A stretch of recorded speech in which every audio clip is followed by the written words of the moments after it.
नमस्कार, मी साक्षी अनासने. नमस्कार, मी जयश्री धात्रक. येस मराठीमध्ये स्वागत करते. बघूया आजच्या ठळक बातम्या. नौदल दिनानिमित्त सिंधुदुर्ग येथे भव्य कार्यक्रम. 5 राज्यात होणाऱ्या निवडणुकांमध्ये भाजपला फटका, असा एक्झिट पोलचा अंदाज. माननीय अजित पवार यांच्या शिबिराचा आज दुसरा दिवस. दादांच्या वक्तव्याकडे सर्वांचं लक्ष.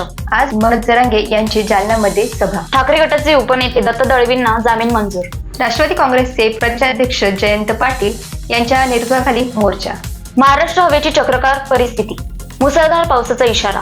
विधानसभेचे उपाध्यक्ष नरहरी झिरवाळ यांच्या तालुक्यातून व्हिडिओ व्हायरल. एनडीसीसी बँकेच्या सक्तीची वसुलीची 185वा उपोषणाचा आज दिवस. आंतरराष्ट्रीय स्केटिंग स्पर्धेत लासलगावच्या दुर्गा गुंजाळ यांनी मारली बाजी. आता पाहूया ठळक बातम्या विस्ताराने. आंतरराष्ट्रीय स्केटिंग स्पर्धेत लासलगावच्या दुर्गा गुंजाळांची गगन भरारी.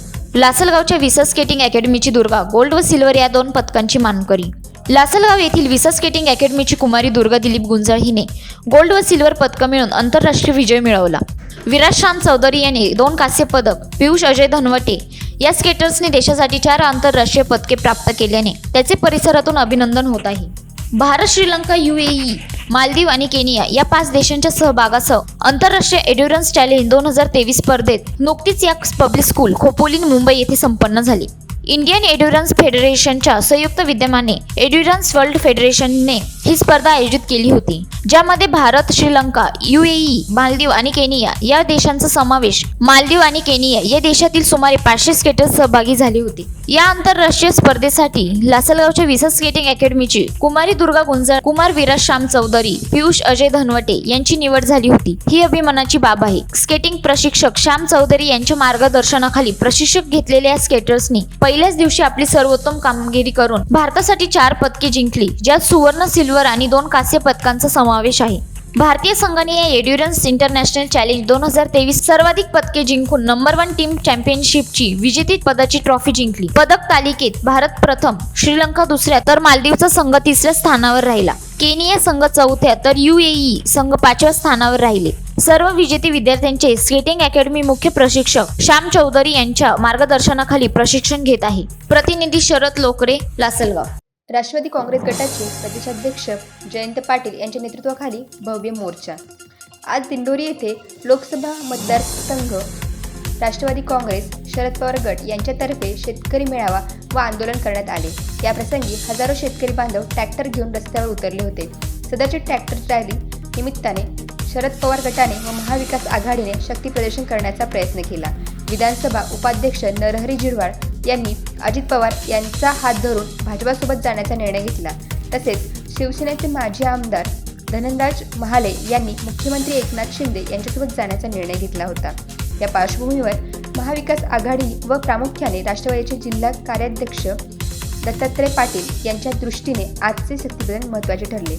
येणाऱ्या लोकसभा निवडणुकीच्या दृष्टीने केंद्रीय मंत्री भारती पवार यांच्याही मतदारसंघात झालेल्या या शेतकरी आक्रोश मेळाव्याच्या आंदोलनामुळे धाकधूक वाढू लागली आहे. या आंदोलनात प्रदेशाध्यक्ष जयंत पाटील उपस्थित होते. याप्रसंगी त्यांनी सरकारवर जोरदार ताशे ओढले. यावेळी ते म्हणाले की फार मोठ्या प्रमाणात शेतकऱ्यांच्या आज या ठिकाणी शेतकरी आक्रोश मोर्चात शेतकरी सहभागी झालेले आहेत. अनेक तालुक्यातनं शेतकरी इथं आलेले आहेत. पण मोठ्या प्रमाणात वैशिष्ट्य म्हणजे ट्रॅक्टरवर बसून, ट्रॉलीत आणि ट्रॅक्टरवर बसून शेतकरी इथं आलेले आहेत. हजारोच्या संख्येने शेतकरी आज या मोर्चात सहभागी झालेले आहेत, कारण त्यांचे प्रश्नच तेवढे गंभीर आहेत. या जिल्ह्यात दुष्काळ होता. दुष्काळाच्या संदर्भात सरकारने निर्णय घेताना सगळे तालुके धरायला पाहिजे होते, पण काही ठराविकच मोठ्या नेत्यांचे तालुकेकडं मेहरनजर दाखवण्यात आली. उरलेले तालुके दुष्काळी असताना त्यांना नांदगावसारखा तालुका, तिथं दुष्काळ असताना, समस्या असताना, किंवा चांदवडसारख्या तालुक्यात दुष्काळाच्या फार मोठ्या समस्या आहेत, या सगळ्याकडे दुर्लक्ष झालेलं आहे. आणि त्याचबरोबर मधल्या काळामध्ये बाजारभाव शेतकऱ्यांना व्यवस्थित मिळालेले नाही.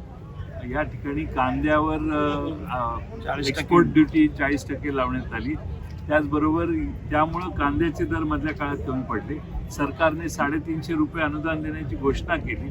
मी काही शेतकऱ्यांना काल रात्री चांदवडला वगैरे भेटलो तर 350 रुपये 200 क्विंटलपर्यंत लिमिट, तेही पैसे शेतकऱ्यांना मिळाले नाहीत, फक्त 10,000 रुपये मिळालेले आहेत. त्याचबरोबर या जिल्ह्यामध्ये काल परवा जो अवकाळी पाऊस झाला त्यामुळं द्राक्ष बागायतदारांचं प्रचंड अतोनात असं नुकसान झालेलं आहे. कांदा उत्पादकांचं नुकसान झालेलं आहे. त्यामुळे शेतकरी हवालदिल झाला आहे. द्राक्ष बागायतदारांना एक जण आयुष्यातून उलट्यांची पाळी आलेली आहे. त्यामुळे त्यांना 10 आणि 12 आणि 20,000 रुपये अनुदान किंवा त्यांना मदत ही त्यांच्या केलेल्या खर्चाला आणि त्यांनी काढलेल्या कर्जाला एवढी सोपी नाही आहे. त्यांना भरीव अशी मदत सरकारने दिली पाहिजे. ही सगळ्या मागण्या घेऊन आणि खास करून कर्जमाफी हाच याच्यावर उपाय आहे, ही भूमिका घेऊन आज आम्ही या ठिकाणी शेतकरी आक्रोश मोर्चा राष्ट्रवादी काँग्रेस पक्षाच्या वतीने काढलेला आहे. आपण बघतोय की एकीकडे अजितदादांनी आज अत्यंत गंभीर असे आरोप केले आहेत. अजितदादा म्हणतायत की पवार साहेबांनीच मला सांगितलं होतं की तुम्ही सरकारमध्ये सहभागी व्हा, मी अध्यक्षपदाचा राजीनामा देतो. एका व्यावसायिकाकडे ही बैठक झाली होती, असा गौप्यस्फोट आजच्या अधिवेशनात त्यांनी केला. काय आहे की मी त्याच्यावर काही भाष्य करत नाही, कारण शरद पवार साहेब आणि त्यांच्यात काय संवाद झाला हे मला माहीत नाही. पण शरद पवार साहेबांची कृती काय झाली याला आम्ही महत्त्व देतो आणि कृतीने शरद पवार साहेब कायमच या भूमिकेशी कायम ठाम राहिलेले आहेत आणि त्यामुळं त्यांनी घेतलेली भूमिका ही आमच्यासाठी महत्त्वाची आहे. शरद पवार साहेबांची आणि त्यांची काय चर्चा झाली याच्याविषयी आम्ही भाष्य करणं योग्य नाही. पण आजच्या या अधिवेशनामध्ये त्यांनी हे पण म्हणलं की आपण प्रदेशाध्यक्षपद सोडलं नाही, त्याच्यामुळे कार्यकर्त्यांवर अन्याय झाला. उदाहरणार्थ सोळंकी म्हणून जे होते त्यांच्या संदर्भात मंत्रिपद देण्याचं ठरलं होतं, मात्र प्रकाश सोळंकी मंत्रिमंडळाचा शपथविधी 19 साली झाल्यानंतर प्रकाश सोळंकी हे राजीनामा देण्याचे मनस्थित होते. पक्ष कार्यालयात माझ्याकडे आले, माझ्याकडे प्रचंड नाराजी त्यांनी व्यक्त केली. त्यांचं म्हणणं होतं बीड जिल्ह्यातनं मी सिनियर असताना मला संधी मिळायला पाहिजे होती आणि तुम्ही इतरांना दिली आणि मला का नाही दिली, अशी त्यांची मागणी होती. त्यांना समाधानी करण्यासाठी अजितदादा तिथे आल्यावर त्यांना कार्याध्यक्ष करू असं सांगण्यात आलं. त्यानंतर मला पक्षाने त्यानंतर पुढं कधीच काही सांगितलं नाही. त्यामुळं मला पक्षाने आदेश दिला असा की राजीनामा द्या, तर मी राजीनामा दिला असता. अजित पवारांनी त्या हॉलमध्ये एका षण्मुखानंद हॉलमध्ये इच्छा व्यक्त केली. काय मी पवार साहेबांना सांगितलं की यांना अध्यक्ष व्हायचं, यांना अध्यक्ष करा. ते विरोधी पक्ष नेते झाले, त्यावेळी मी त्यांना हे सांगत होतो की मी विरोधी पक्ष नेता होतो, तुम्ही पक्षाचे अध्यक्ष व्हा. त्यावेळी ते म्हटले नाही, मला त्यात काही रस नाही, मला विरोधी पक्ष नेताच व्हायचं. त्यामुळे ते विरोधी पक्ष नेते झाले. आणि त्यानंतर आज काल परवा जे अजितदादांनी शपथ घेतली, ती शपथ घेत असताना त्या ठिकाणी प्रकाश सोळंकींना च्यावर झालेला अन्याय जर झालाच होता अन्याय, तर त्यांच्यावरचा अन्याय दूर करण्यासाठी बीड जिल्ह्यातून प्रकाश सोळंकींना मंत्री करायला पाहिजे होतं. त्यामुळं माझ्या गरीबाला अनिल देशमुखांना देखील मंत्रिपद हवं होतं, मात्र त्यांना ते मिळालं नाही, म्हणून ते आमच्याबरोबर आले नाहीत, असं देखील अजितदादा म्हटलेत आज. मला वाटत नाही असं काही याच्यात तथ्य आहे. अनिल देशमुखांनी बरंच सहन केलेलं आहे, तुरुंगात गेलेले आहेत.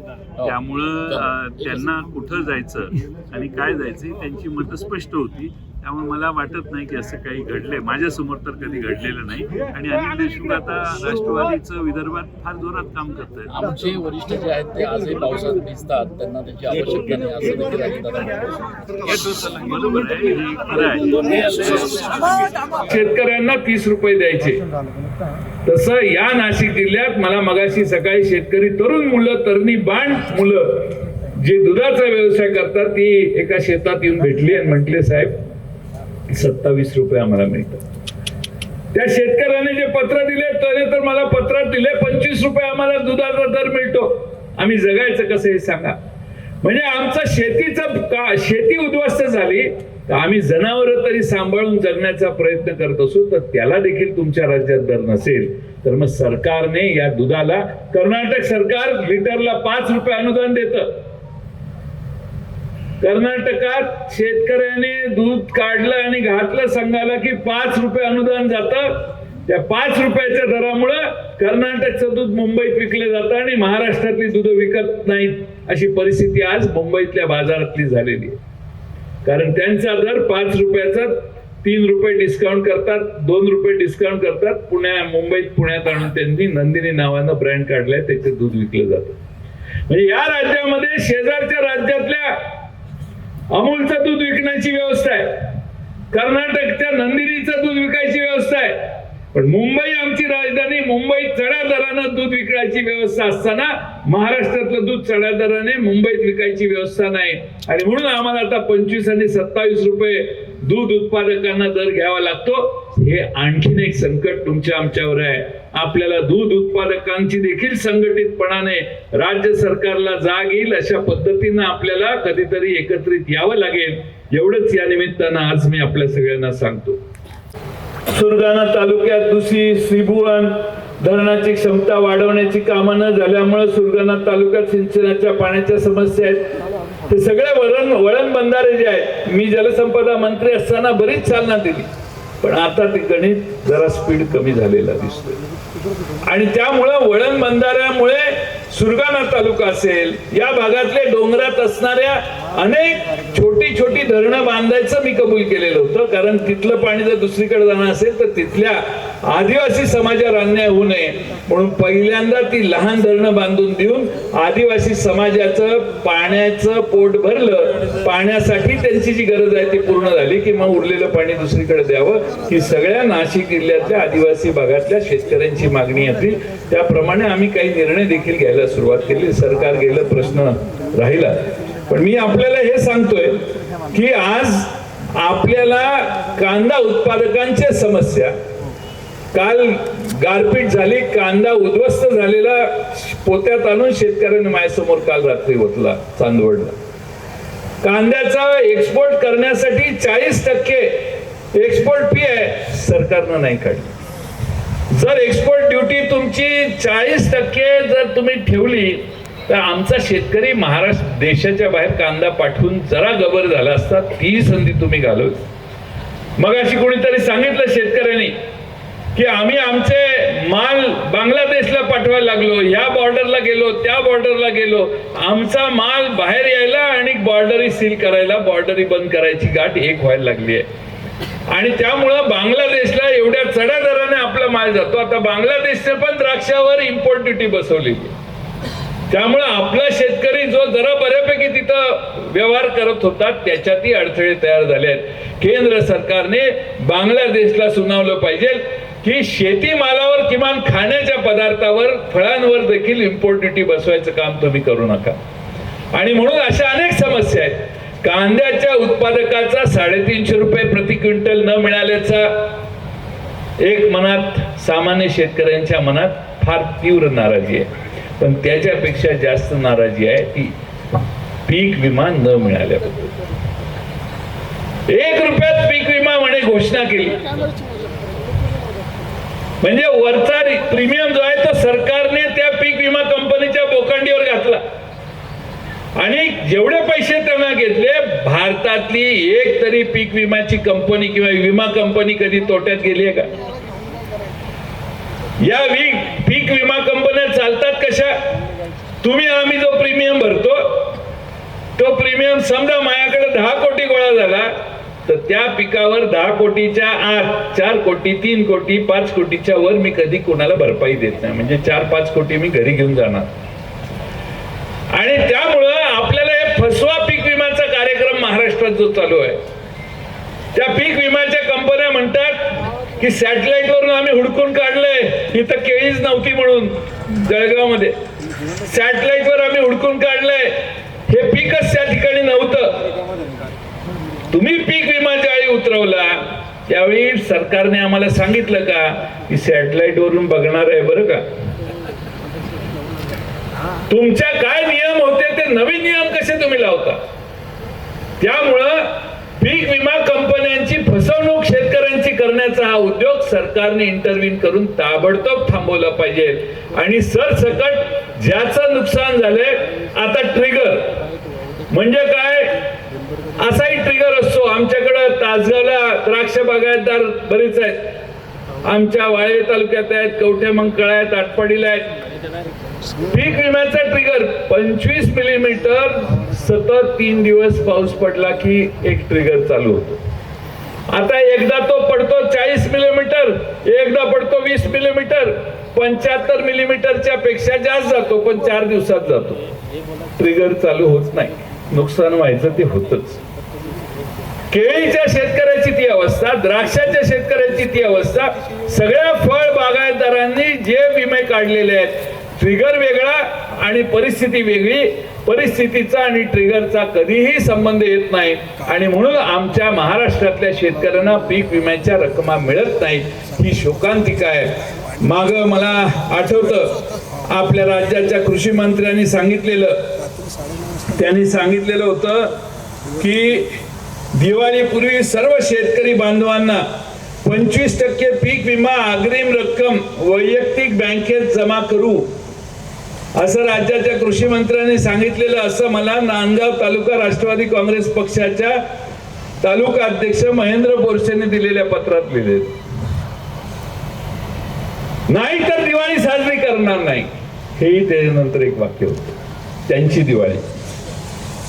दिवाळी साजरी झालेली आहे, पण महाराष्ट्रातल्या शेतकऱ्याला मात्र दिवाळीच्या आधी पीक विम्याचं हे 25% अग्रिम मिळालेलं नाही, कुठंच नाही मिळालेलं. आणि म्हणून महाराष्ट्रातल्या शेतकऱ्यांना मोठ्या घोषणा करणारं, खोटं सांगणारं, महाराष्ट्रातल्या शेतकऱ्यांना तात्पुरती तेवढा दिवस काढायचा. आपल्याला काय नुसतं बोलायचंच आहे आणि निघायचंय ना, हे वाक्य विसरू नका. प्रत्येक गोष्टीला हेच वाक्य आहे. आणि म्हणून महाराष्ट्रामध्ये शेतकऱ्यांचा या सरकारवर विश्वास राहिलेला नाही. आज राष्ट्रवादी काँग्रेस पक्षाने आम्ही एकत्रित येऊन या जिल्ह्यातल्या कार्यकर्त्यांनी पुढाकार घेतला.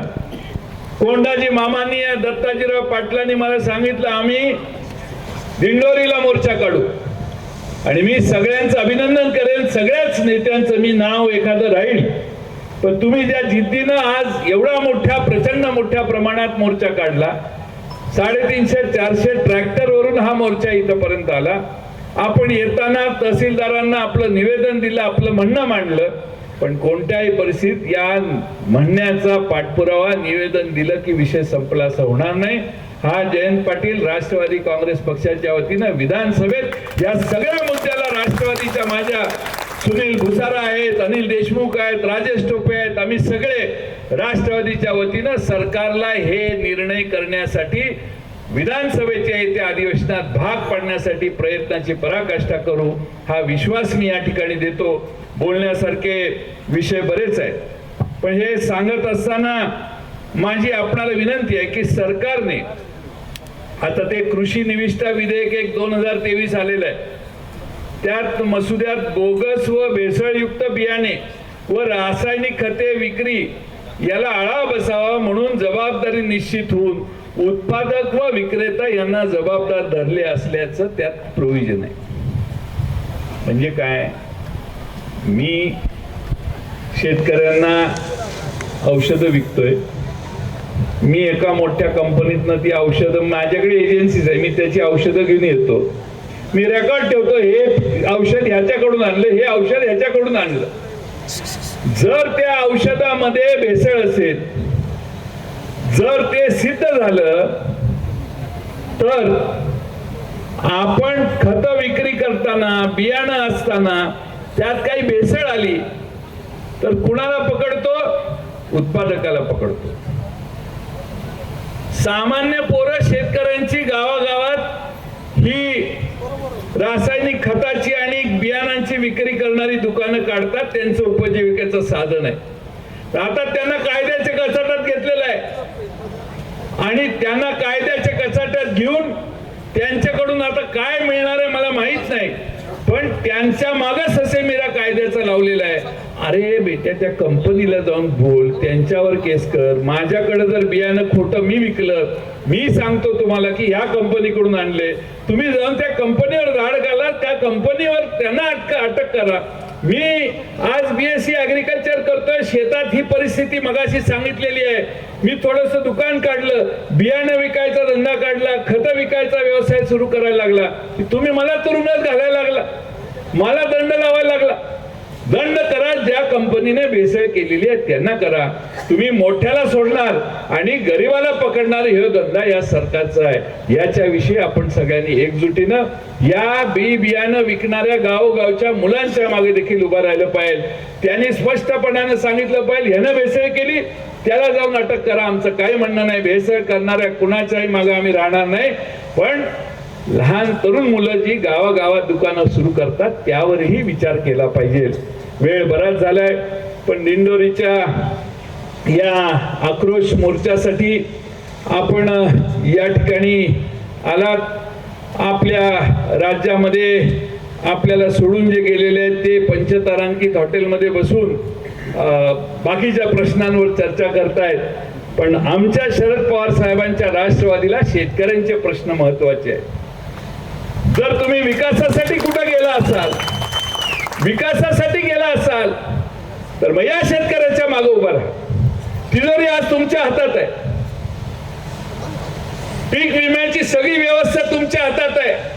शेती खातं तुमच्याकडे आहे. अजून मुख्यमंत्री आणि दुसऱ्या उपमुख्यमंत्र्यांना विचारायची गरज काय? सगळं तुमच्या हातात आहे. आज शरद पवार साहेबांनी महाराष्ट्रातल्या राष्ट्रवादी काँग्रेसला हे शिकवलेलं आहे, अन्यायाच्या बाजूने उभा राहा. ज्याच्यावर अन्याय केला त्याच्या मागे उभा राहायचं, त्याला आधार द्यायचा. महाराष्ट्रात कुठेही कानाकोपऱ्यामध्ये काही झालं तरी पहिल्यांदा धावत जाऊन कोण जातं महाराष्ट्रात, तर शरद पवार साहेबांच्या सारखा नेताच जातो. आणि म्हणून महाराष्ट्र शरद पवारांना मानतो. कारण सगळं सोडून प्रत्येक संकटाच्या वेळी शरद पवार महाराष्ट्रातल्या सगळीकडे जाण्याचं काम करत आलेले. आणि म्हणून आम्ही शरद पवार साहेबांचे कार्यकर्ते आज महाराष्ट्रात जळगावला, आज इथं दिंडोरीला, परवा 5 तारखेला आम्ही अमरावतीला देखील असाच आक्रोश मोर्चा काढलाय. विदर्भातल्या शेतकऱ्यांचे देखील प्रश्न आम्हाला येणारे विधानसभेत मांडायचे आहेत. त्याच्या आधी शेतकऱ्यांचा आक्रोश त्या ठिकाणी मांडायचं काम आम्ही करणार आहे. तर हे सगळं शरद पवार साहेबांनी आयुष्यभर शेतकऱ्यांची साथ दिली. शरद पवार साहेबांच्या 10 वर्षाच्या कृषी मंत्री नावाच्या कारकिर्दीमध्ये जी देशाची शेती क्षेत्रात प्रगती झाली, क्रांती झाली, तेवढी कधीही पूर्वी झाली नव्हती, आजही झाली नाही. आणि म्हणून मित्रांनो, ज्यांनी आपलं उत्पन्न दुप्पट करतो असं आश्वासन दिलेलं, त्यांना आमची एवढीच विनंती आहे की आमचं संपलेलं आयुष्य किमान चालू तरी ठेवा. त्यासाठी कर्जमाफी करा. पूर्ण कर्जमाफी हीच राष्ट्रवादी काँग्रेसच्या वतीनं नाशिक जिल्ह्यातल्या आणि महाराष्ट्रातल्या संकटात सापडलेल्या शेतकऱ्यांच्यासाठी मागणी आहे. आणि ती मागणी येणाऱ्या अधिवेशनात देखील आम्ही मांडण्याचं काम करू. पुन्हा एकदा तुम्हा सर्वांचं नाशिक जिल्ह्यात तुम्ही सगळ्यांचं कौतुक आहे. मला काही लोक बोललेच असतात, पण तुम्ही विथ बोन आहात. तुमच्यात मनगटात धमक आहे, तुमच्यावर आत्मविश्वास आहे आणि म्हणेल त्या ठिकाणी पाणी काढून दाखवू ही तुमची मानसिकता नाशिक जिल्ह्याची आहे. आणि म्हणून उगाच नाही, प्रत्येक वेळेला शरद पवारांनी ज्या माणसाला उभा केला त्याला निवडून देण्याचं काम देखील नाशिक जिल्ह्याने एकदा नाही, दोनदा नाही, 3दा करून दाखवले. शरद पवारांचा बाले किल्ला. आणि म्हणून शरद पवारांचा बाले. आज आम्ही फक्त शेतकऱ्यांसाठी इथे एकत्रित आलोय. म्हणून मी राजकीय भाष्य करत नाही. प्रश्न तुमचे महत्वाचे आहेत. मी राजकीय भाष्य केलं तर हे सगळं चॅनेल तेवढंच चालवेल. तुमचे माझे प्रश्न शेतकऱ्यांचे मागे राहतील. पण आम्ही योग्य वेळी बोलू. अनेक जण खासगी चर्चा बाहेर चव्हाट्यावर मांडायला लागले. घरातल्या चर्चा चव्हाट्यावर मांडण्याची पाळी येण्याची परिस्थिती बरी नव्हे. घरात जे ठरतं ते बाहेर जाऊन सांगणं हे चांगल्या मुलाचं लक्षण नाही. आणि सतत त्याच गोष्टी कशाला महाराष्ट्रासमोर मांडायच्या? तो तुमचा अंतर्गत प्रश्न आहे. महाराष्ट्रातल्या जनतेला काय बघायचंय तर शरद पवार काय करतात हे महाराष्ट्राच्या जनतेच्या दृष्टीनं महत्वाचं आहे. आणि शरद पवार जी दिशा दाखवतील ती महाराष्ट्रातल्या जनतेला मान्य जर असेल तर घरात तुम्ही कुणाशी काय चर्चा केली ह्याच्याशी देणं घेणं असू शकत नाही असं माझ्यासारख्या कार्यकर्त्याला वाटतं. आणि म्हणून आता आतल्या चर्चा किती काय कोणाच्या कशा काय मला माहित नाही. मी त्याच्यावर बोलत नाही कारण मी राजकीय भाष्य मुद्दामून टाळतोय. कारण आपल्याला शेतकऱ्यांचे प्रश्न महत्वाचे आहेत. पुन्हा येऊ त्यावेळी त्याच्यावर योग्य ती बोलू. बाकीचे प्रश्न अनेक आहेत. त्या प्रश्नांची सोडवणूक हे सरकार करत नाही ही आपली समस्या आहे. याच सरकारमध्ये मुख्यमंत्री वेगळे आणि मंत्रिमंडळातले सहकारी वेगळे बोलतात. एक मंत्री दुसऱ्या मंत्र्यांना सांगतोय राजीनामा द्या, दुसरा मंत्री सांगतोय त्याने सांगितलं तर मी देतो. अरे काय चाललंय? एकमुखी सरकार असलं पाहिजे. राज्याच्या मुख्यमंत्र्यांनी जी भूमिका मांडलेली आहे त्याला जर पाठिंबा नसेल तर नैतिकता आपणही सांभाळली पाहिजे. राज्याच्या मुख्यमंत्र्यांनी देखील मंत्रिमंडळाला एकत्रित बसावं आणि मराठा आरक्षणासाठी ओबीसीच्या आरक्षणाबाबत यांचं धोरण काय हे महाराष्ट्राला स्वच्छपणाने सांगावं आणि ते सांगत नाहीत आणि सगळ्यांनाच खुश करण्याचा प्रयत्न करून सगळ्यांची फसवणूक निवडणुकीपर्यंत करण्याचं जर कोणी काम करत असेल तर महाराष्ट्रातली जनता हे सहन करणार नाही. आणि म्हणून आमची विनंती आहे की राज्याचे मुख्यमंत्री म्हणून आम्हाला माहित नाही कोण मंत्री काय बोलतात कोणी काय बोलतात, राज्याच्या मुख्यमंत्र्यांनी या आरक्षणावर त्यांची भूमिका स्पष्ट केली पाहिजे. कशा पद्धतीनं आरक्षण कुणाकुणाला देणार, कोणाच्या आरक्षणातला वाटा किती काढणार, कोणाच्या आरक्षणाला तुम्ही धक्का लावणार, ह्या सगळ्याच्या विषयी तुम्ही स्पष्टता दिली पाहिजे. कारण सरकार तुमचा निर्णय तुम्ही घेणार आहात, आम्ही बोलण्याचं काही कारण नाही. आम्ही फक्त वाट बघतोय तुम्ही निर्णय काय घेताय. जास्त वेळ मी बोलत नाही. पुन्हा एकदा आपल्या सगळ्यांचं मी मनपूर्वक आभार मानतो. तसेच या आंदोलनात स्थानिक महाविकास आघाडीचे नेतेही उपस्थित होते. जयंत पाटील, माजी आमदार शिरीष कोतवल, आमदार भुसारा, गोकुळ पिंगळ, दीपिका चव्हाण, नितीन भोसले, कोंडाजी मामा आव्हाड, दत्तात्रय पाटील, भास्कर भगरे, प्रवीण नाना जाधव, नाना मोरे, प्रकाश पिंगळ आदी उपस्थित असून कादवाचे चेअरमन शिवाजी बस्ते, शेला उफाडे, दिनकर जाधव, बाळासाहेब जाधव, रामदास पाटील, नरेश देशमुख, अनिल देशमुख, श्याम हिरे, तौफिक मनियार यांसह शेतकरी वर्ग उपस्थित होता. या सर्व आंदोलनादरम्यान कादवाचे चेअरमन श्रीराम शेट्टे यांची अनुपस्थिती चर्चेचा विषय ठरली. एस मराठीसाठी अशोक निकम, दिंडोरी.